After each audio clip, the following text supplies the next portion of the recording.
Nama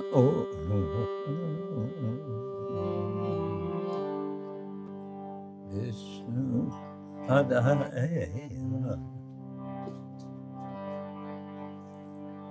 Krishna Prestaya Bhutale Shrimati Bhakti Vedanta Swami Niti Namine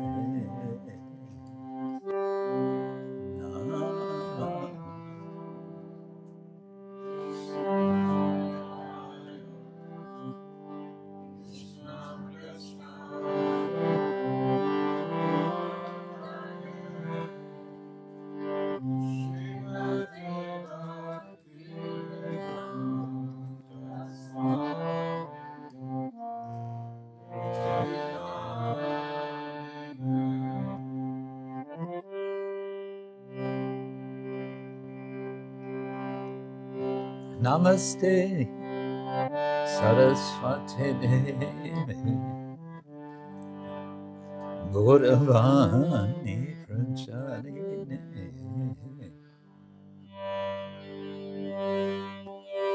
Nivishesha Shunya Bani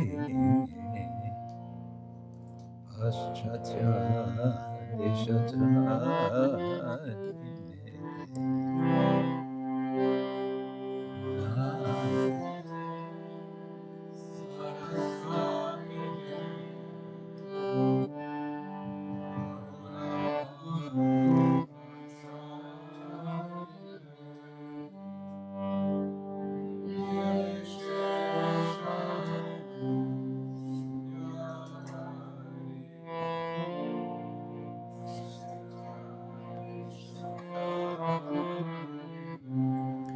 Jaya Shri Krishna Chaitanya Prabhu Nityananda Shri Advaita Gadadhar Shivasari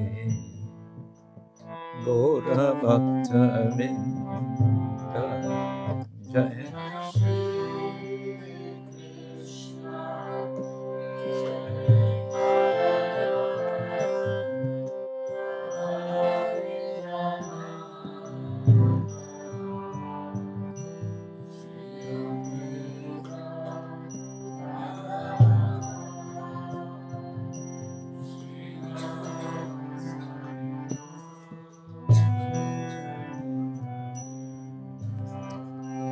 Jaya Shri Krishna Chaitanya Prabhu Nityananda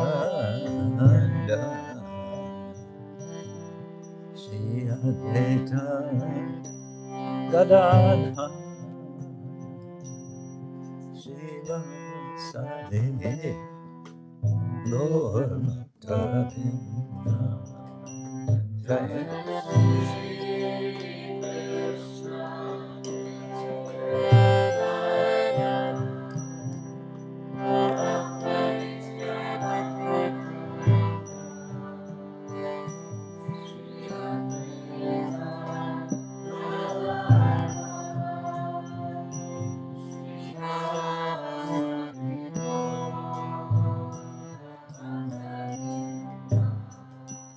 Hare Krishna, Hare Krishna, Krishna Krishna, Hare Hare, Hare Rama, Hare Rama, Rama Rama, Hare Hare, Hare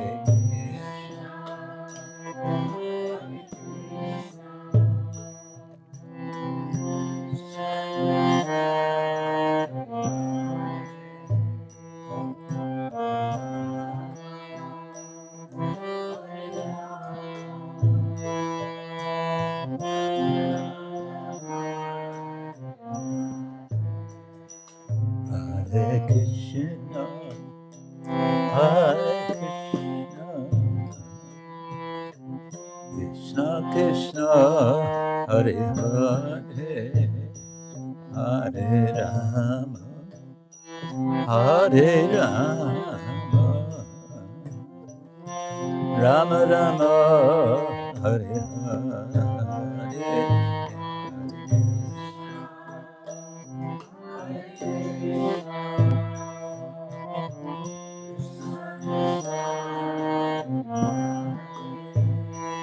Hare Rama, Hare Rama, Rama Rama, Hare Krishna, Hare Krishna, Krishna Krishna, Hare Hare, Hare Rama, Hare Rama, Rama Rama, Hare Hare, Hare Krishna, Hare Krishna, Krishna Krishna, Hare Rama, Rama Rama, Hare Krishna, Hare Krishna, Krishna Krishna, Hare Hare, Hare Rama, Hare Rama, Rama Rama, Hare Hare, Hare Krishna, Krishna Krishna, Hare Rama, Hare Rama,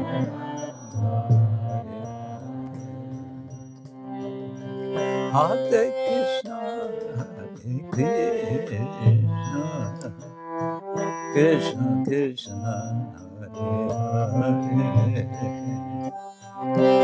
Hare Rama, Hare Rama, Rama Rama, Hare Hare Krishna, Hare Krishna, Krishna, Hare Rama, Hare Rama, Rama Rama, Hare Krishna, Hare Krishna, Krishna Krishna, Hare Hare, Hare Rama, Hare Rama, Rama Rama, Hare Hare, Hare Krishna,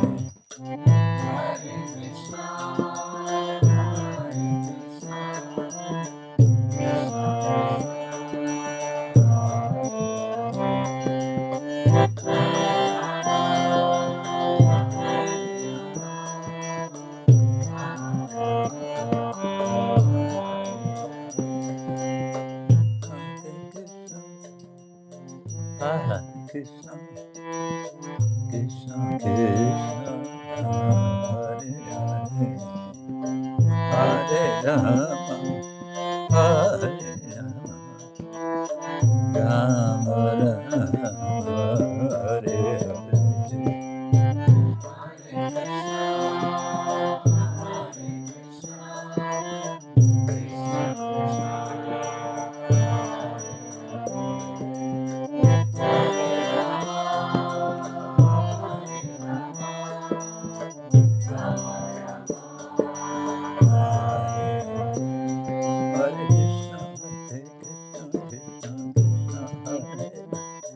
Hare Rama, Hare Rama, Ram Rama, Hare Hare.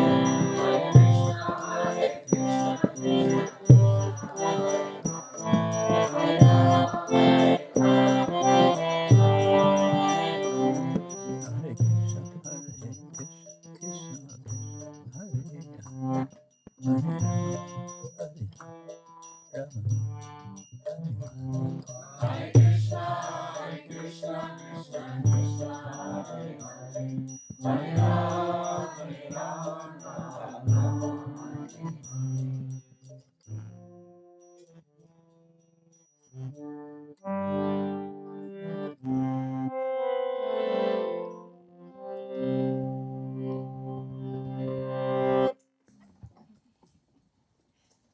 Srila Prabhupada ki jai, Ananta Koti Vaishnava Vrinda ki jai. Welcome back to part 2 of our Shanti Shanti Shanti workshop seminar.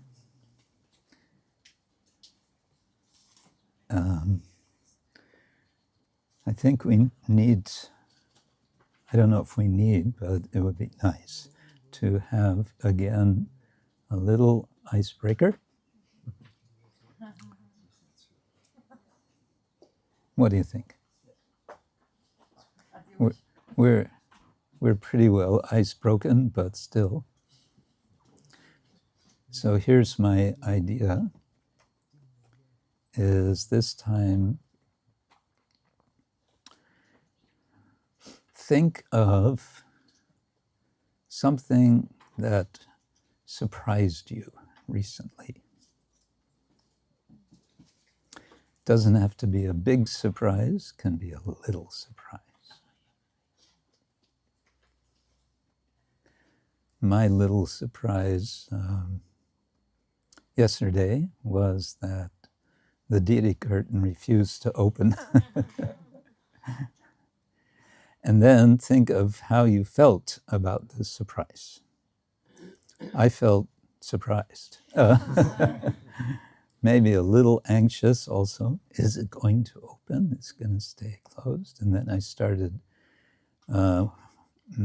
wondering, is this a pastime of Radha Gokulananda? I mean, Radha Gopinath. Is this a pastime of Radha Gopinath? Is this Radha Gopinath not wanting to see me? or what? So maybe a little confusion was there.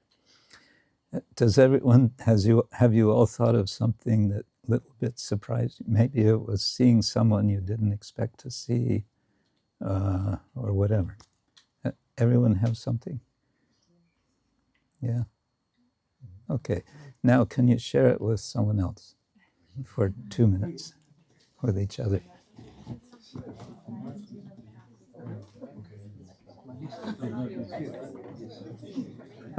Nothing surprising.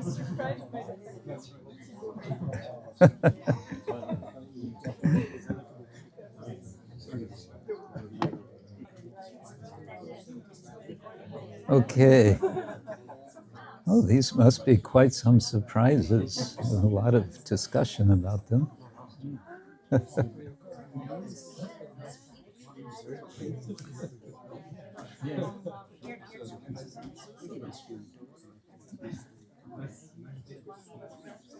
Big surprises. I said you can just, some little surprise. No, they're still discussing. And then it goes philosophy. How it, whole philosophy.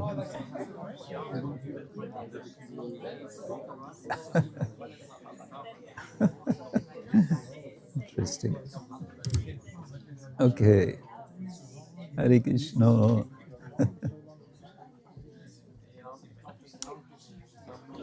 Hari Hari Bo. Wow, there must have been quite some surprises.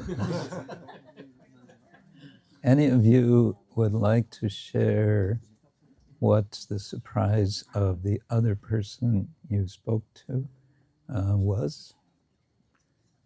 Anyone? Yes, Chalma. Somebody was always expecting bad things, but then he found an apartment much quicker than he had hoped. Apartment finding quickly. Joy. And how did that person feel about it? Positive. Positive. Anyone else? Anjali had just 18th birthday, and her sister prepared a surprise party, and all of her friends came. She was really happy. Adults. Very nice. One more. Yes, Simone. Naganapur had a talk with one authority, which he had a little bit of challenges beforehand. But this talk was very soft and nice, and he felt touched in the heart by this nice. Oh, that's nice. Touched. Touched in the heart. Okay, now, who has good whiteboard or white paper, what do you call it, writing style, handwriting? Looking for volunteer. We just need, you won't have to stand here the whole time. We just, you can come and go or something. Okay, Devashirati. Well, actually, we could maybe write all the 9 on the board at once. We could do like that. Okay, as I was explaining yesterday, we're going to talk about Shanti, and I also explained we're, to some extent, sort of drawing from what's called the Sedona method. Not everything we're not blindly taking. We're Krishnaizing what they're doing, but one thing that I want to do today is go through a series of what I'm calling constellations of emotions, of which there are 9. And you can start, so if you can think, we need for 9 just single words, and let's start at the bottom with apathy. I should number it 9? Yeah, you can number it 9. Apathy. That's okay. So,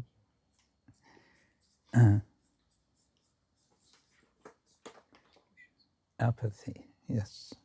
Okay, and above apathy, we will have grief.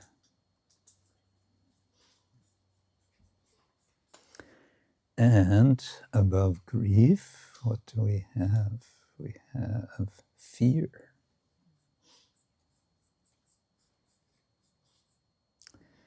And above fear, we have desire. And above desire, we have anger.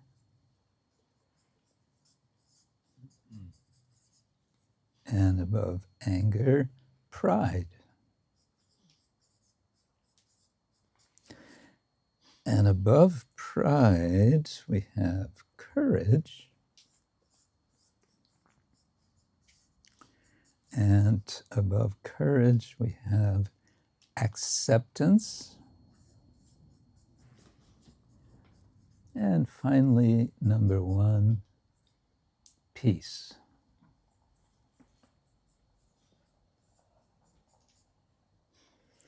Yeah, that's it.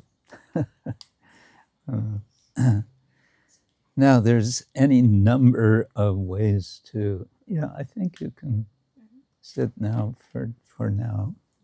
Yeah, thank you.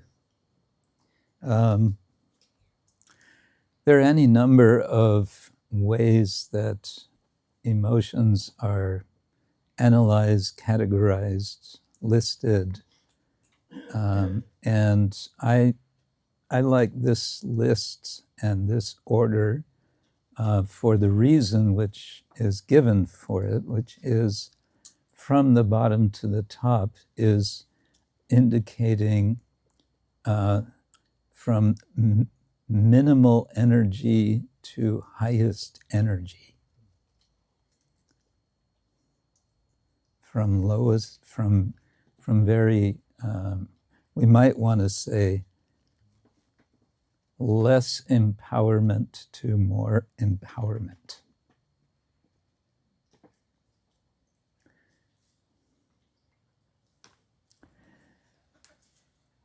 We might also, but this is only with some limitations, reservations, we might also think of the bottom three, that is, apathy, grief, and fear, in relation to tamoguna,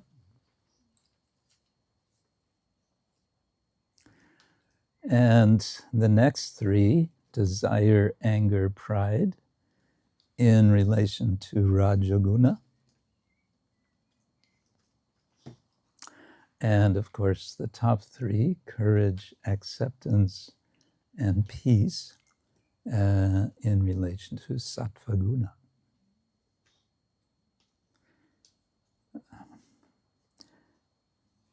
I'm just suggesting this because we can certainly think of reasons to think of them in other terms, but this may be one way to sort of map in relation to our understanding of the modes of nature. Okay, so what I thought we can do today, and we'll see, maybe this will go quickly, maybe more slowly, we'll just take it as it goes, that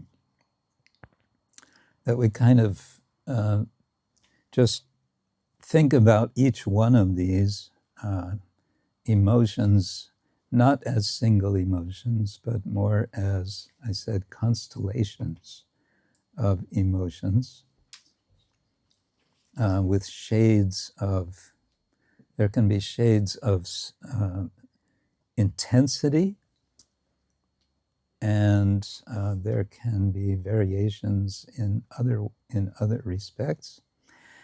And the reality is that hardly ever do we feel one single clear emotion that we can call any of these 9. It's invariably a mixture. Life is never black and white. I almost said there are many shades of gray, but that sounds very depressing. There are many colors of our emotions.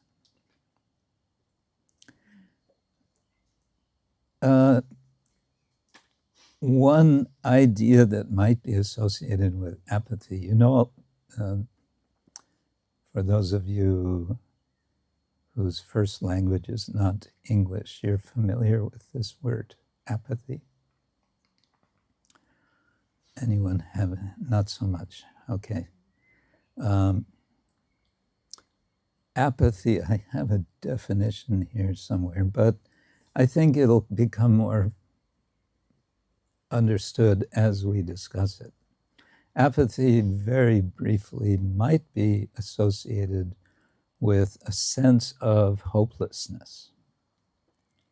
And a phrase that might be a sort of mantra that goes with apathy in terms of our own engagement in life might be simply, I can't do it. I can't do it, whatever it is and whatever the doing is. But you maybe get a little sense of this. If we're thinking in terms of our spiritual progress, it might be associated with a kind of discouragement, to which Mahatma Prabhu has a very nice point, which I will quote from his book, Uplift Yourself, Change the World. It's a very positive title. It's a book full of pithy reflections on life, positive psychology. So he says, never give up on yourself. The soul is pure, but it takes time to cleanse the dust that is covering it. You are progressing from life to life, taking up from where you left off. Don't quit now. You've come a long way already. It's nice. Keep going.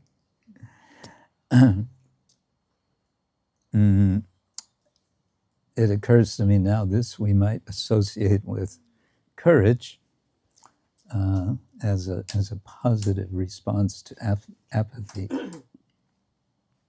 Or enthusiasm was, I thought. Enthusiasm, yes. Thank you. Apathy can be a kind of defense against hurt. We mentioned yesterday toward the end of our discussion how we've all been, one way or another in the course of our lives, hurt, wounded, damaged, one way or another. And apathy can be a kind of defense. We talked also about complexes, how when something traumatic happens, we split off, and to avoid dealing with that, we sort of remove it and put it away generally from our conscious self. We also noted that when we do that, we always take something precious with that split off. And so to protect that you could say sense of self, of our real self, we may, as a kind of defense, one sort of defense, we may express or feel apathy.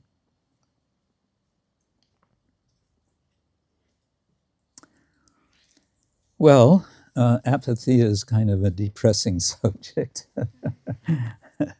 But perhaps now you can reflect for a moment on some particular thing about which you have found yourself, let's say, habitually being apathetic. Sort of, again, that feeling can be, I can't do it. I can't, and it can also be a kind of indifference. It can be in the form of, I don't care, like that. But maybe you can think just for a moment of some portion of your life, whether it's your daily life or your something. It can also be something of the past. Maybe you've overcome whatever apathy was there. Some devotees feel apathy about the Krishna consciousness movement. Is it spreading? Or whatever. Or they may feel apathetic about participation in Lord Chaitanya's movement. So if you can, I'm going to be silent now for a minute or two. And you can think, and maybe you're writing notes, you can make a note what that is that you have felt this about. If you've never felt any apathy about anything, great. No worries. I'm reminded of the late Yamuna Devi. In the biography of her, it's told that when she was, I think, 6 or 7 years old, growing up in a Roman Catholic family, one day all the kids were supposed to go for confession. And so she was supposed to go to the priest and, speak some confession. But she couldn't think of anything. She didn't feel like I'd done anything wrong. So what to do? So she lied to the priest. She made up something that she did. So that became her sin, that she lied to the priest that she had sinned. I think that's so fun. Anyway, so if there's no apathy, that's fine.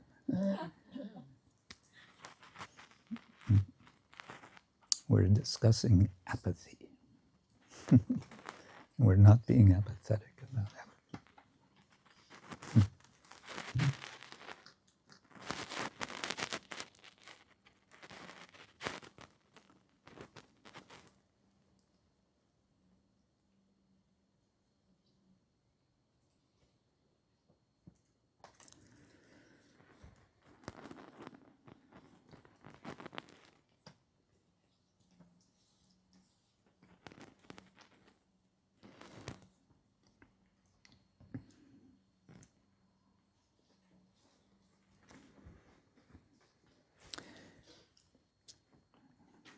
Apathy could also be in relation to another person, a particular person,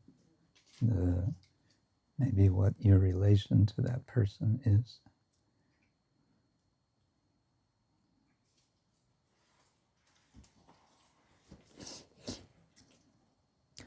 And don't worry, we won't share this. This will be for you only.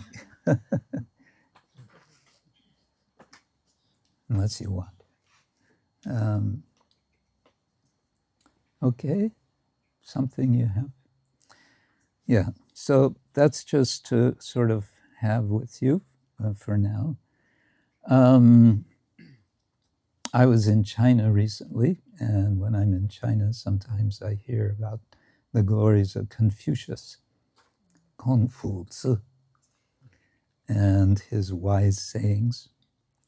So this is kind of about going from apathy to empathy. You want to hear what Confucius says? He said it a long time ago. First, do not do to others that which you yourself would not want to be done to you. That's kind of the inverse of what we usually hear in the West as the golden rule. That was first. Second, if you want to become successful yourself, you must first help others become successful. And if you want to be understood by others, you must first understand them. Kind of makes sense, doesn't it? I'm not quite sure why it makes sense, but it makes sense. If you want to become successful yourself, first help others become successful. And if you want to be understood by others, you must first understand them. How do they say we have 2 ears and 1 tongue, right? Listen first. So I mentioned one sort of mantra with apathy. I can't X, Y, or Z. Can we now together a little bit brainstorm what are some other apathy mantras? I don't care. I don't care. Don't be mental. Huh? Don't be mental. Don't be mental, or I will stay mental, or something. Leave me alone. Leave me alone. I used to be apathetic, but now I just don't care. Oh, I used to be apathetic, but now I just don't care.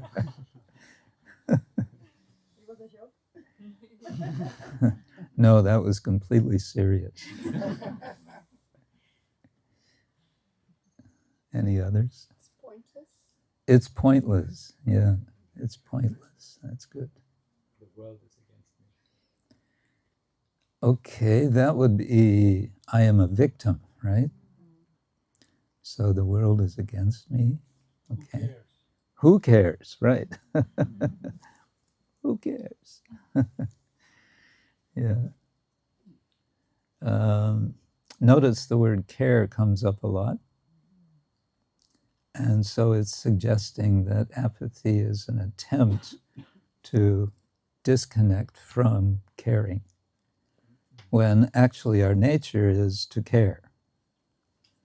And one way to understand this is, again, it's a kind of defense.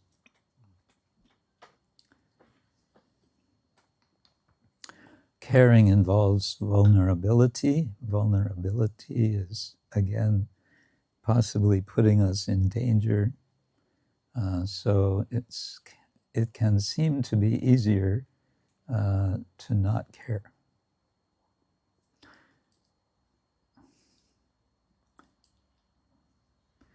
There's a term that's come, I think, fairly recently up. Compassion fatigue.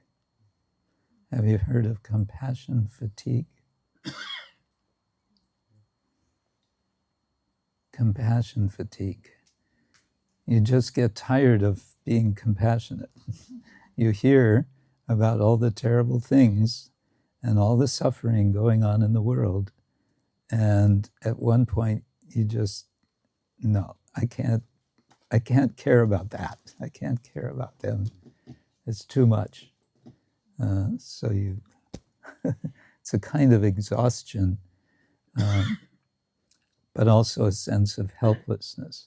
So again, we're going from lowest energy to increasing energy. So apathy in this understanding is about lack of energy, lack of power, a sense possibly of helplessness. But it's not a happy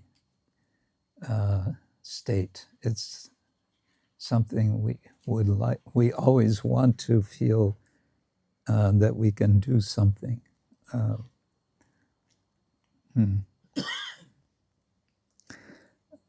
The original word that it comes from, the Greek word, is apatheia.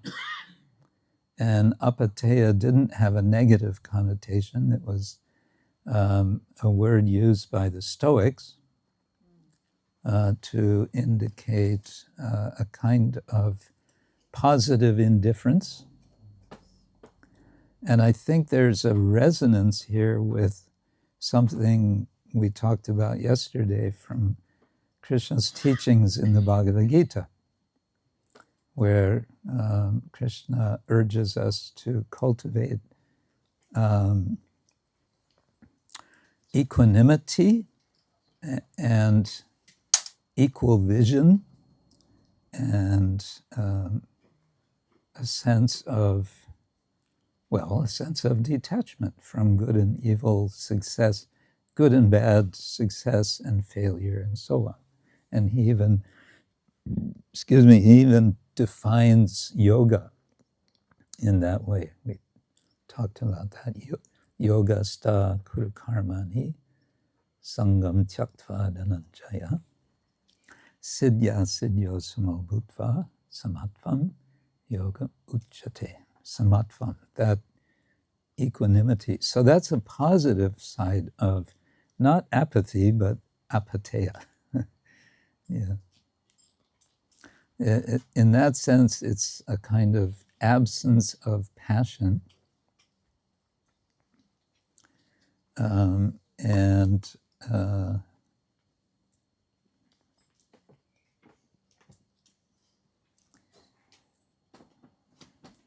yeah, it's considered by the Greeks, by the Stoics in particular, to be a virtue, and it's taken up later by Orthodox Christian monasticism as a good thing. So in the Philokalia, it becomes dispassion. So passion we associate with rajas, and dispassion, the opposite of that. And that is something very much encouraged by Krishna in the Bhagavad-gita. So it's what I'm trying to say here is that we don't want to oversimplify any of these categories of any of these constellations of emotion. Another way of thinking of apathy, this comes from, let's see if I can pronounce his name, Mihai Csikszentmihalyi, who is famous for his idea of flow.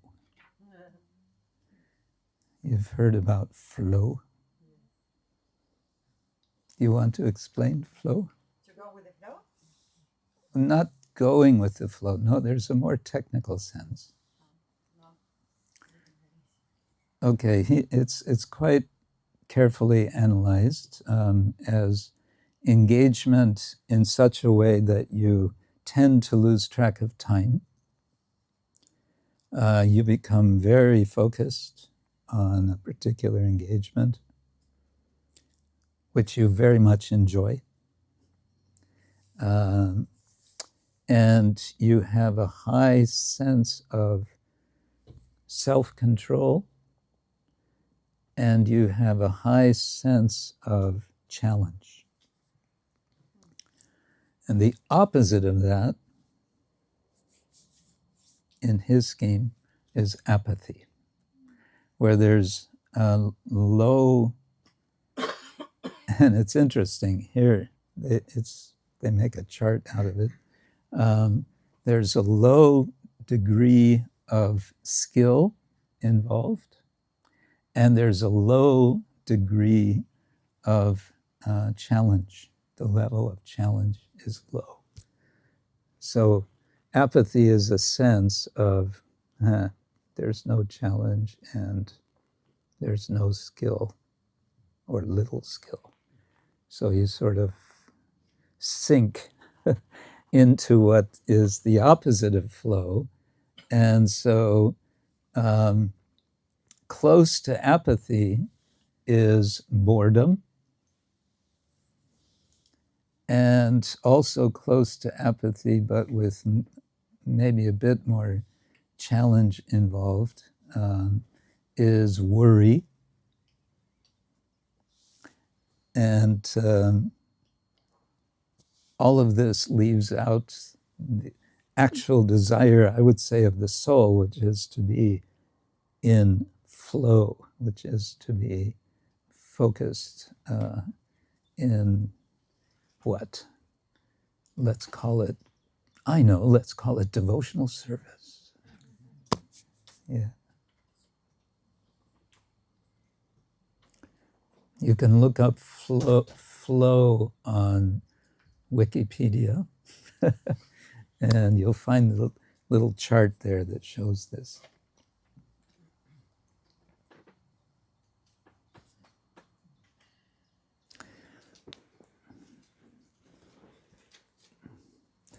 Anyone have any thoughts, questions, comments about any of this so far, about apathy? Oh. With absorb? Can it be translated with absorb? Flow? Yeah. I think the author who writes about this would include absorption, but he would include a few other characteristics. Yeah. Yeah.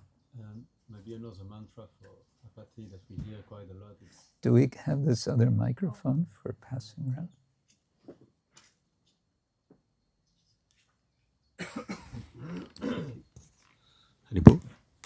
So maybe another mantra for apathy could be that we hear quite a lot. It's we only live once. We only live once. And then it's a good excuse to do anything this life. I mean, I'm hearing sometimes this one. Yeah. That can be an excuse for all kinds of things, can't it? Mm. Yeah. Okay, it could be an excuse to not be self-controlled, for example, and to, splurge. It could be a mantra for gamblers.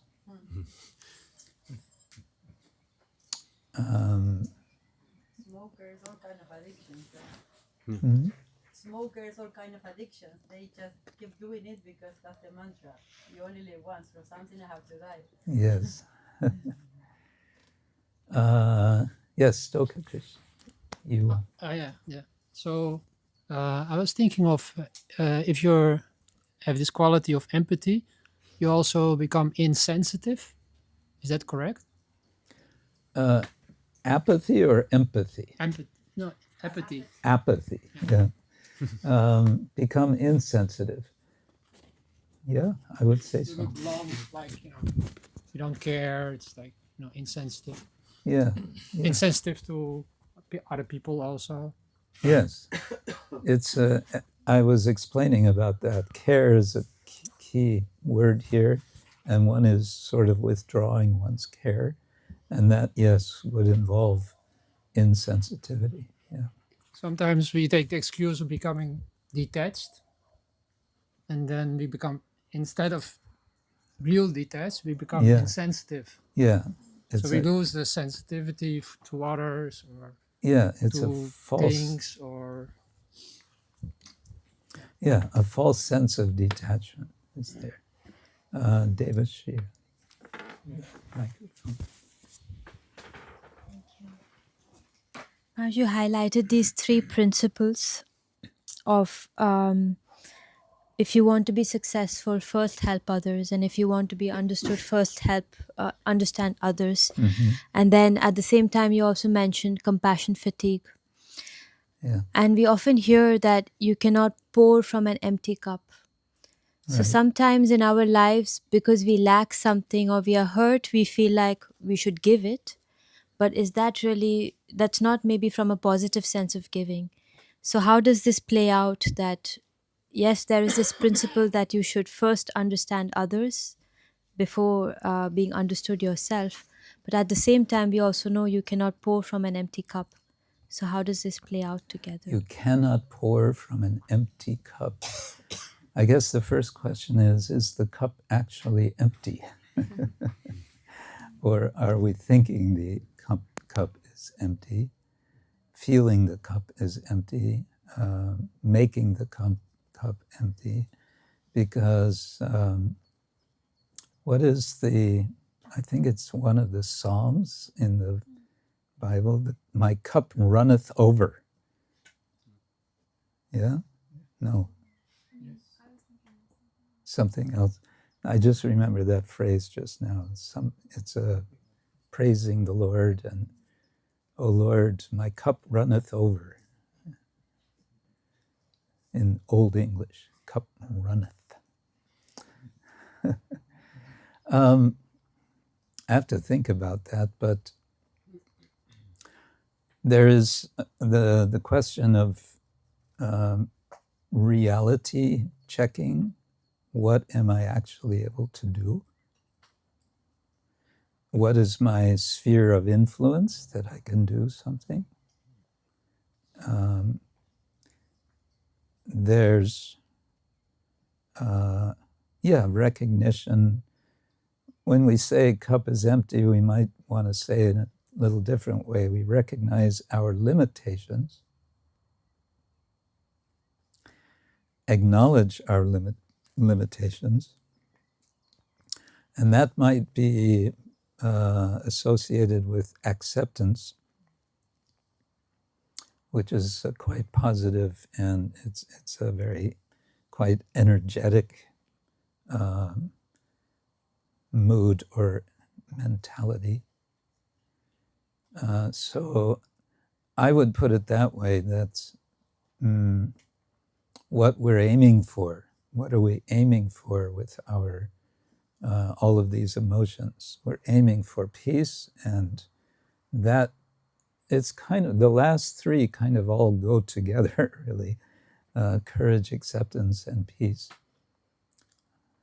And so if we think in those terms, how can I be effectively empathetic? And what is my limitation? Is that okay? Anissa, you have the microphone. Yeah. Thank you. I have a comment and a question. Mm-hmm.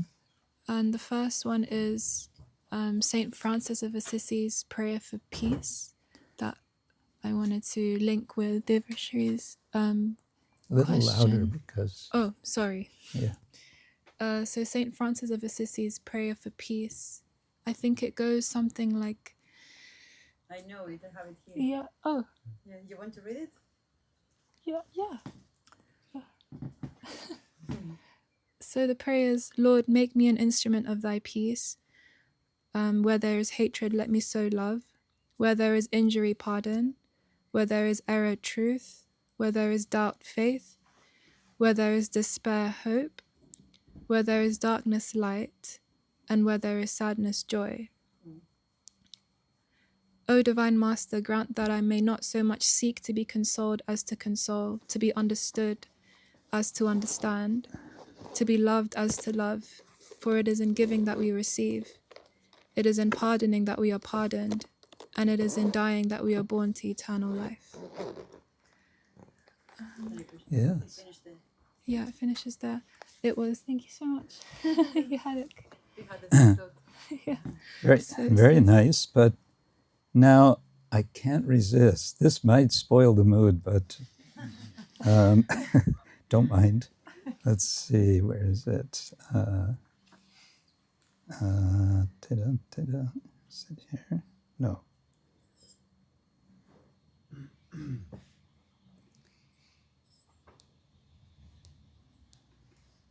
Oh, I might have to look for it later.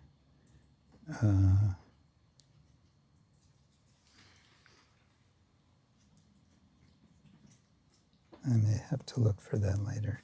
I thought I had it. Poetry, stuff I like. Oh, no, I know. It's trouble with computers is when you want to find something.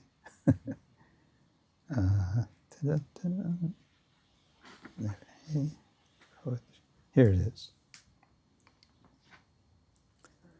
This is, don't mind, this is Mr. Grumpledump's song by Shel Silverstein. Everything's wrong. Days are too long. Sunshine's too hot. Wind is too strong. Clouds are too fluffy. Grass is too green. Ground is too dusty. Sheets are too clean. Stars are too twinkly. Moon is too high. Water's too drippy. Sand is too dry. Rocks are too heavy. Feathers too light. Kids are too noisy. Shoes are too tight. Folks are too happy, singing their songs. Why can't they see it? Everything's wrong.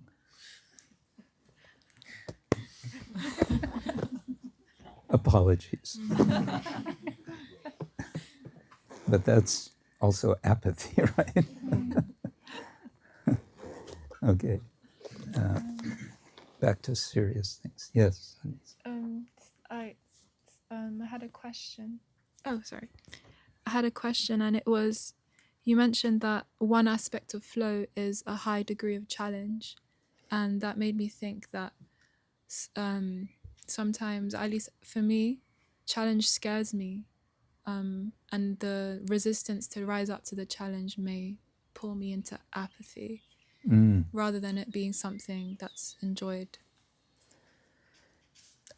In this chart, maybe I can make it big enough to see. Could you repeat the question? Not really. The question was, I mentioned that with flow, there is a high level of challenge. And Anissa is saying she may experience, because of a high level of challenge, she may feel anxiety. So in this chart, I mean, it's simple enough to draw. We could do it on the board. Anxiety is there, sort of halfway between apathy and flow. It's high challenge and low to medium skill. And that's what brings the low to medium skill brings the anxiety. According to Csikszentmihalyi. Yeah. Okay, so that's a little about apathy. What we're going to get to eventually with all of this is the practices of becoming more conscious of a particular feeling, sort of zeroing in on what that feeling is, and then practicing letting it go. That's really what this whole thing is about. But before we go there, and with the purpose of helping us, I think something we can all do in general in the course of life is to become more clear, more sensitive to what particular emotions we feel are. Because much of the time we're kind of in the more negative sense of flow. We're maybe letting it flow in such a way that we're not catching some of the subtleties of how we're feeling, and therefore we're not digesting, to use the analogy that I used yesterday. Okay, we can go on to something, again, not so joyful, namely grief. Yeah. Now, it's been said, grief dares us to love once more. And I like that as a kind of challenge. Grief dares us to love once more. Dares meaning challenges us. Why? Because the tendency might be to withdraw, to feel grief, and therefore, no, I have to disengage with the world, from the world. Now, what does Krishna say in Bhagavad-gita about grief? Yeah, he says some really strong words seeming to dismiss grief. Asochan and vasochas tvang, pragya vadans chabachase, gatasum agatasums cha, na anusochanti pandita. The pandits do not go on grieving, anusochanti. And what do they not go on grieving about? They don't go on grieving about that which is not to be grieved. Asocyan means things which are not to be grieved. It's the gerundive form. So asocyan anu asochas tvam pragnyagbhadam. So you're speaking pragnyavat. You're speaking very learned words, very impressive, O Arjuna. But you haven't convinced me of anything. Krishna is saying, sorry.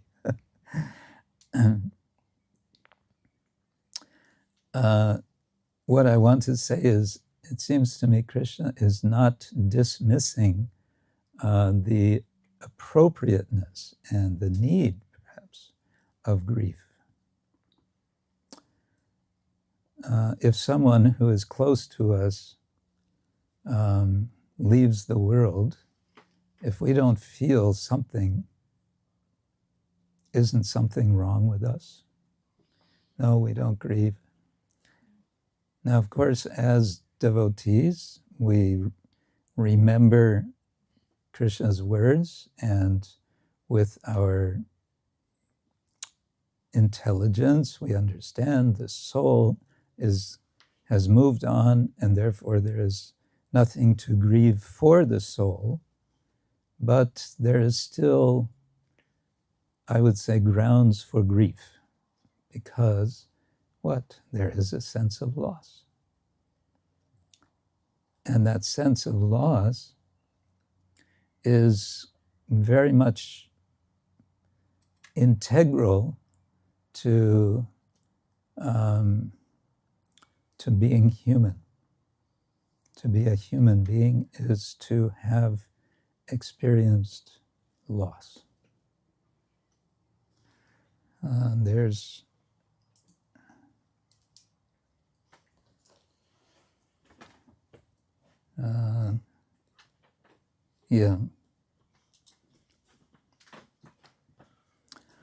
There's, according to Francis Weller, in his book, The Wild Edge of Sorrow, there are 5 gates of grief. Do you want to hear what these 5 gates? So the first is, everything we love, we will lose.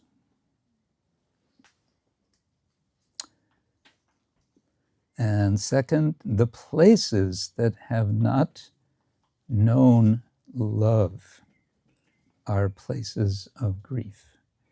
What that means is the places within ourselves, which is to say, in particular, what we have removed from our conscious life, what creates complexes, what we hide, what we don't show, what we are ashamed of, perhaps.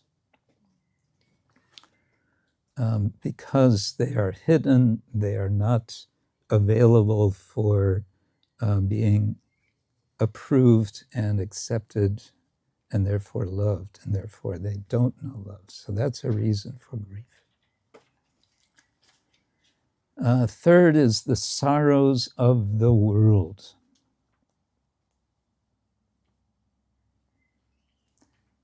And we don't have to read very far in the news to experience the sorrows of the world.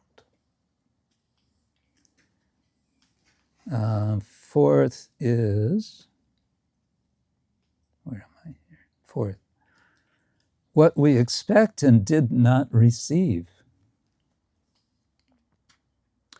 We have this tendency, we have expectations. We have expectations, especially of other people. and we might not receive what we are expecting.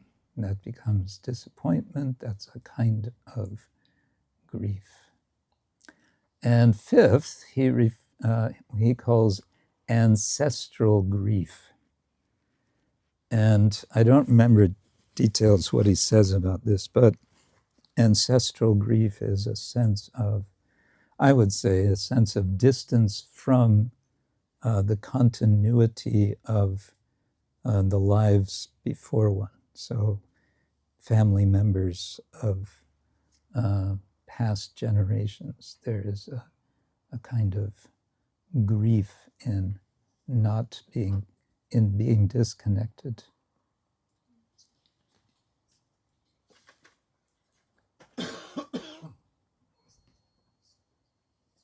So anyway, grief, there's a lot of things to grieve about. And one of the points that he's making in this book, The Wild Edge of Sorrow, is actually grief is an opportunity for making life meaningful and rich. It's not, and actually the subtitle of the book, I thought I wrote it here, but subtitle of the book is about performing rituals which acknowledge grief, and by that,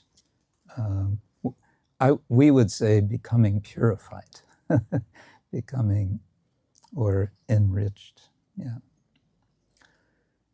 So everything we love, we will lose. The place that have not known love, the places, the sorrows of the world, what we expected and did not receive, and ancestral grief. So grief is unavoidable, I would say, as long as we're in this world.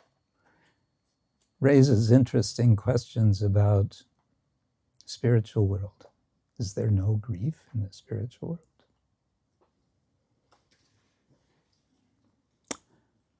What about when Krishna leaves Vrindavan?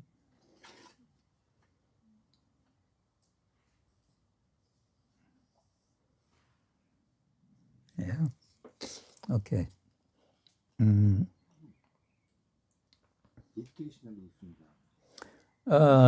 That's a good question, but I think we're gonna table that for now. Yes, we could go there, but then again, yeah. Related to grief is regret. Now, regret can be there can be two sorts of regret. One is regret for having done something, or said something, or thought something, and the other is regret for not having done something, or said something, or thought something. And if I remember correctly, some research has been done on people who are have recognized that they're approaching the end of their life. They've been interviewed and asked, "Do you have any regrets?" and so on. So, majority of regrets are of things not done. It's not what I've done, it's what I haven't done. Now, sometimes devotees have a problem, a challenge, because they reach a kind of, let's call it mid-life crisis, mid-devotional crisis, feeling that, well, I've been doing all of this devotional service, I've been practicing all of these forms of tapasya, I've been associating with devotees. but what have I missed? I've been missing out on something. Some feeling like that can come. I know that doesn't apply to any of you. Therefore, you're here. Huh?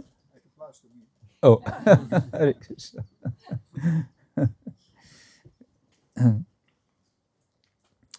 There's an interesting example of remorse in the Bhagavatam.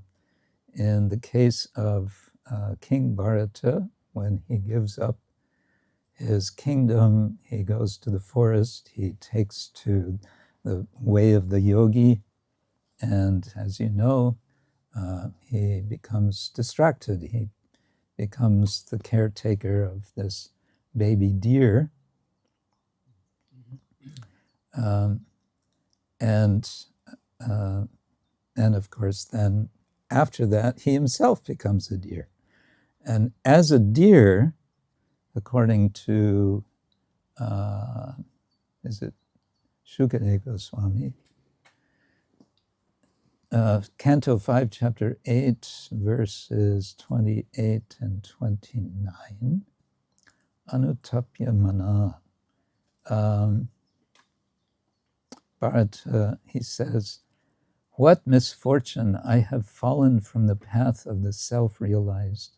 I gave up my real sons, wife, and home to advance in spiritual life. And I took shelter in a solitary holy place in the forest.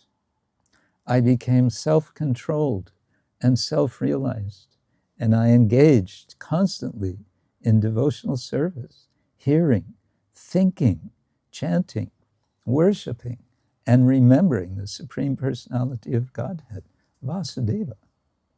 I was successful in my attempt, so much so that my mind was always absorbed in devotional service. However, due to my personal foolishness, my mind again became attached, this time to a deer. Now I have obtained the body of a deer and have fallen far from my devotional practices. So that's a kind of, you could say, a classical form of remorse. But remorse has a positive side to it, doesn't it? Why does remorse have a positive side? Awareness. Mm-hmm. You want to make a change. Want to make a change. You want to pull yourself together, right? Do something. Not to repeat the mistakes. Yeah. Know yourself. Self-knowledge. Self-knowledge, yes. But I think remorse specifically has to do with changing one's actions. Because feeling remorse, one makes a change. Now, one more aspect, and again, I'm saying these are like constellations of feelings, but a very major aspect related to grief is shame.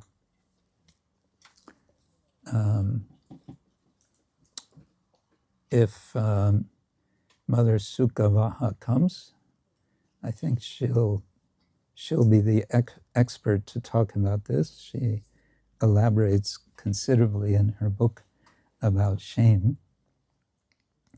The basic mantra of shame is, I am bad.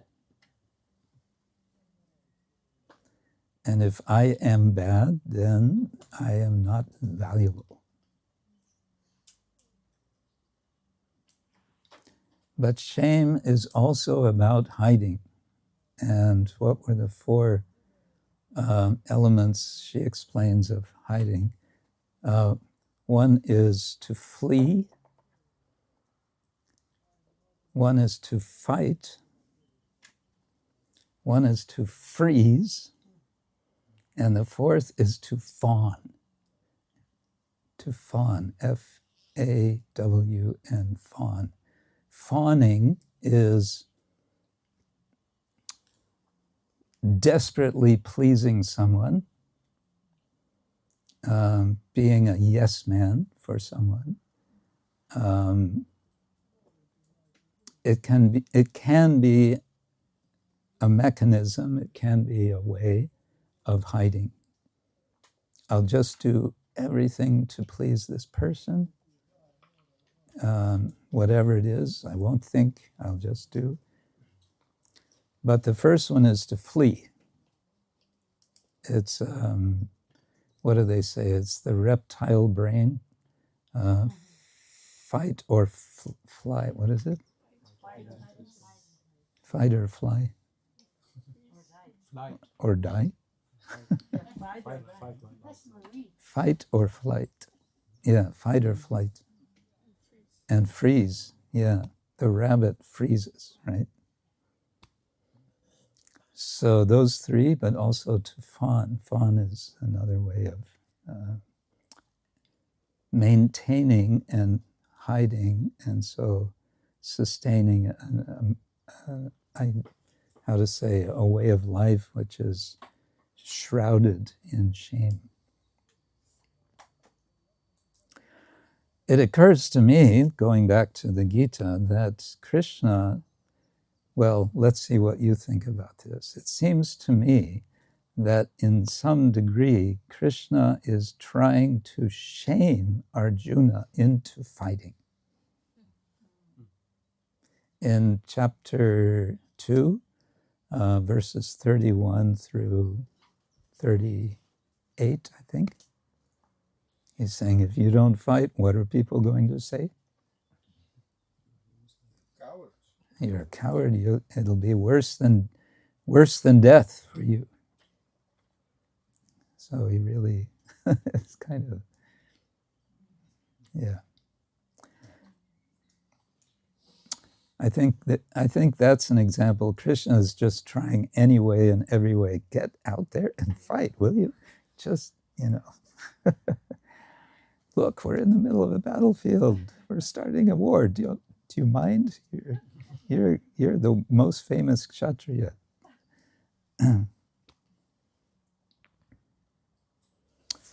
Okay. What's our time? Oh. Okay. Yeah, it's that time. Ooh, we're not going fast enough. Okay. I think we could take a short break now. Wait, before we take a break, let's take a minute or two to think, is there something in my life about which I'm feeling grief, or I have felt grief?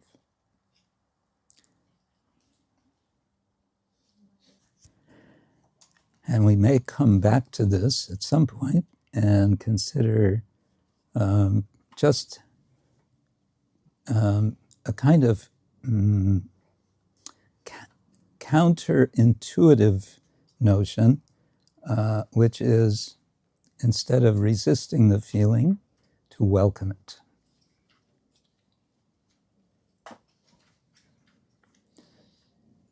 To welcome the feeling and at the same time see the distinction between ourselves and the feeling.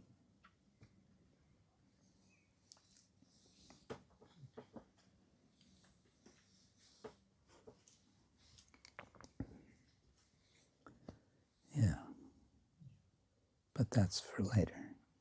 Okay, let's take 10 minutes, shall we?